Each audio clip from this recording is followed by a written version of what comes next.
برای موتوری ها اینجوری دعا کنیم: الهی امسال توی هیچ شیبی نمونین. بگو آمین. کلبه رفاقتتون گرم و بیغلقش. بگو هیچ وقت باکت کم نیاره. بگو آمین. موتورت همیشه ساز و تکندل باشه. زیر موتوراتون خشک و هوای همه پنجشنبه جمعهاتون آفتابی.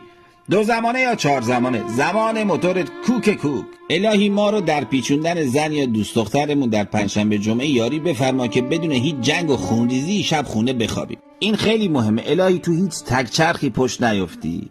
طبیعت همیشه باهات در صلح باشه و جاده موتوریت صاف و بیچال و چوله. خدا به همه گروه ها یه دونه ربیع بده، مثل این ربیع ما که اگه پلنگم تو جنگل ببینه امکان نداره یه سک نده بهش. خلاصه حال دلتون خوب باشه و الهی اون موتوری که دلت میخواد امسال سوار شی. تو پرروتر از این حرفایی که بی موتور بمونی.